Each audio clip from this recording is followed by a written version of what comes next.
Whenever you see aggression, the first thing you'll want to look for in people is a disconnection. By disconnection, let's start with the word dis. Dis is a really important word. James Gilligan, he writes about working with murderers. He's a psychiatrist, and he's worked extensively in prisons with violent offenders. And he said every murderer he ever talked to, when he asked them why they killed somebody, they say, well, they dissed me. Dis is a really powerful prefix, okay? It means to negate, to sever, to reverse.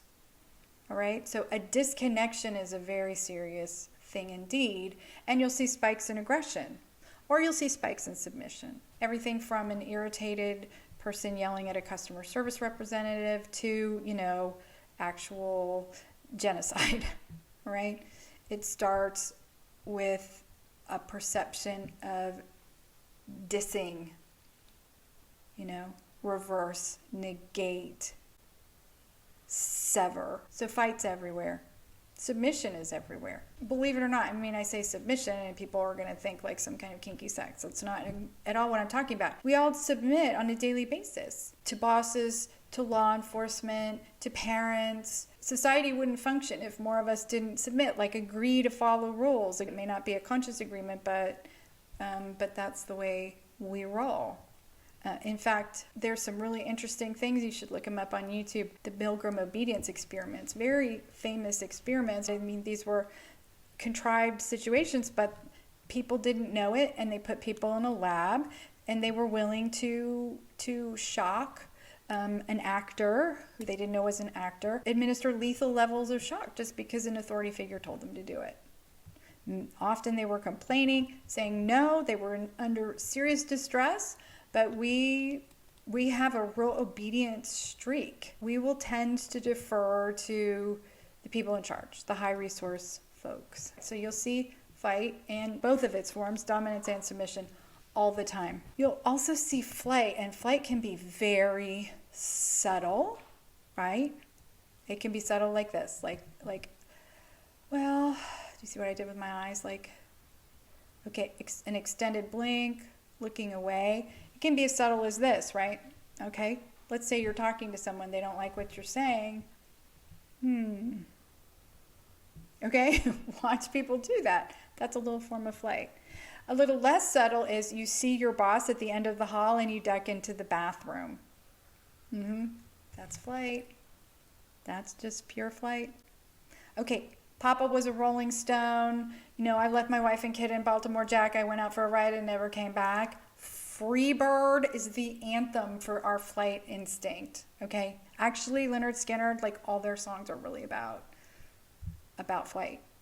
Seriously, give me 3 steps, fly, trying to run away. Tuesday's Gone with the Wind. Freebird. Freebird. They are like these kind of macho men, but when you listen to their songs, they're always running away from something. What's the one where they all go and they, what's your name, little girl? He's like having sex with her and leaving her, and maybe next year he'll remember her. It's been a nice, but I got a bolt. That's flight. Now freeze. This is a really important one to talk about. It's so important to talk about freeze because one of the reasons fight or flight is bullshit is because they are not our dominant fear responses, our most common fear responses, nor are they the most adaptive, as we'll see in another video. Freeze is by far the most common response to stress or threat among humans. People always say, I was reading this the other day, a woman was raped at West Point, okay? She was, I think, a cadet, they're called, and she prosecuted, and there was a panel of 3 judges, internal judges. 2 of them were women, and they said they just couldn't believe that she wouldn't have made a sound or screamed or fought back. Well, 70% of rape survivors say that they froze. 70%. 9/11, 90%. These are some of the numbers. Over and over, okay? In disasters, fires, right? People freeze. Their first response is to freeze. And then the interesting thing, what they do after that, once they get over this initial freeze response, which can take surprisingly long time, then what do? Then they submit and they follow the leader. Usually whoever was the alpha before the event is still the alpha. Everybody looks to the boss. Okay, what do we do? All right, so freeze is pretty overwhelming. Okay, freeze and submit, and avoid. Okay, these are much more common than, if you think about flight as avoidance, our basic responses to stress or threat are not especially heroic. Okay, but when people tell you that they froze, deer in headlights, it's true. They were more likely to freeze and submit than they were to run away or to fight back. I think that's why we have superheroes, because there is a part of us that wants to be heroic, and that's not really our wiring in most cases, most of the time, right? Sometimes we have these beautiful moments where we stand up for ourselves, but more often than not, we don't. We don't. In the situation, it's really hard, unless we've practiced, to do anything kind of outside of fight, flight, freeze, full, feed, and fight. So full, having at some point told a lie to get ourselves out of trouble is also almost universal. Think about, I did not have sex with that woman, Monica Lewinsky. I'm not a crook. Okay, so at the highest levels of our society, we have all kinds of foolishness, right? Trying to conceal. Lying, cheating, stealing, concealing. That's the basics of foolishness. Feed is another thing that we do, and that may seem kind of strange, but yes, under one of the biggest stressors and threats has always been starvation for humanity. And so we have a deep wiring that sends us in search of food when we're under stress. But it's not just food. So feed is really about compulsion, consumption, okay, craving, collecting. So think about this. What happened? All governors, the president announce, the public health people announce, okay, there's a virus and it could wipe out a lot of us if we're not careful. So what did we all do? Well, our feed instinct kicked in. Everybody ran to the grocery store by the millions, right? I mean, I have these great pictures of my local Walmart wiped out of toilet paper, right? Like half a mile row, okay, I'm exaggerating, but half a mile row of toilet paper completely gone, all right? The whole store was wiped out. We all went and bought hand sanitizer. That is no difference from a squirrel gathering its nuts for winter, except it just happened on a faster scale. That's feed. All that consumption, compulsion, all that craving, all that collecting stuff, hoarding. Those are all part of a really deep kind of gathering instinct to soothe ourselves through these outside substances.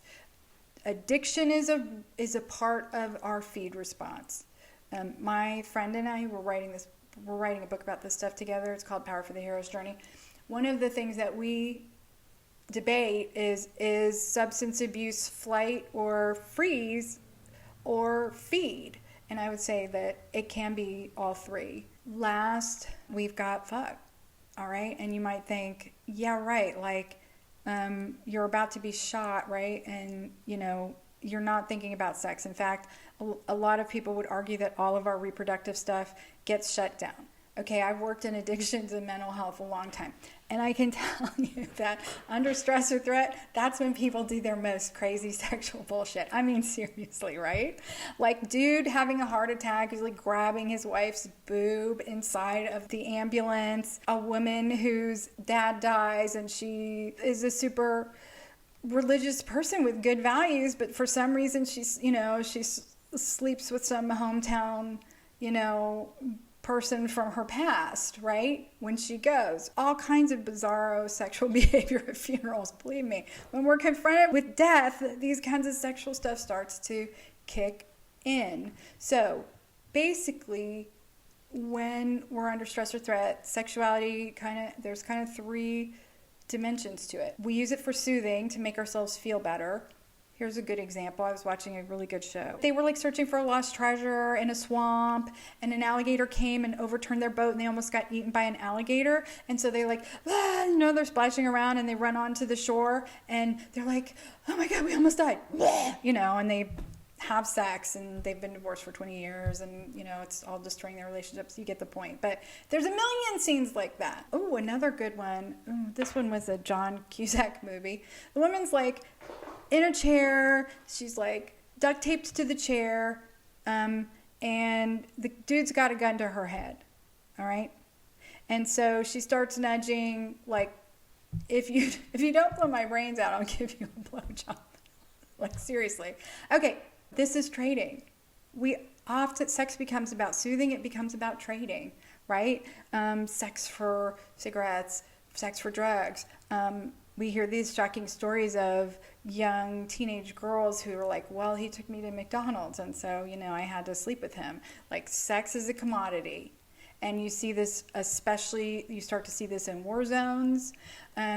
What Steven Pinker, he's a scholar. Steven Pinker, he calls them zones of anarchy. Like frontier areas, really dangerous neighborhoods with a lot of social problems, war zones. Really dysfunctional sexual stuff starts happening under the threat of annihilation. For some reason, it's a real thing. And then the last thing that sexuality becomes about, when there's stress or threat, is just dominance. Okay, we saw from the fight instinct that humans have a strong, powerful instinct to dominate other people often. Some people don't feel okay unless they're dominating. So that can take a lot of forms, like everything from just like conquest, right? Like just flirting your way out of a speeding ticket, to actual sexual exploitation and sexual abuse, right? That makes people feel in control. Okay, so soothing, trading, dominating. Soothing, trading, dominating. That's an easy way to think about what happens to sexuality under stress or threat. Let's see, it rhymes, so it's really easy, but then let's just make it an acronym. STD. Sorry, I cracked myself up. Okay, but those are the basics of our safety-seeking instincts, and they are driven by our safety-seeking system. We are wired to seek safety. You're not wired to fight or to flee per se. That's not the goal. That's not the end. The end is safety and survival, right? And there are, these basic 6 ways of achieving that, very primitive ways of achieving that. But there's something else, and this is really the awesome good news. There's something else. That something else is love, all right? We also seek safety through not these 6 safety-seeking instincts that are so primitive, but the better angels of our nature, we seek safety through connection. So under stress or threat, our need to weave connection kicks in. So think about Harry Potter's mom, right? The ultimate evil Voldemort comes in, and what does she do? Sometimes people call this instinct tend and befriend. Okay, she throws herself in front of her son and sacrifices herself. He ends up with the scar. You probably can think of a million movies, and I would be really grateful if you would put some links or some ideas below. But you can think of these movies where, the aliens are about to land, and all the moms in the park and the dads in the park go gathering up the kids and the dogs, right? How many movies have you seen where somebody escapes the fire and then they're like, wait, but Rover is still in the house, and they run back in? That part of us that tends and befriends, that gathers up the children, that deals with stress by connecting with others and offering them love and weaving community, that's the best of us. And that is always there. There's always love. There's always love. Oh, I just watched the Mr. Rogers movie. Oh. And he has that beautiful quote, about whenever there are disasters, and kids get really scared, how his mom used to tell him, look for the helpers. And it's true. There's always love.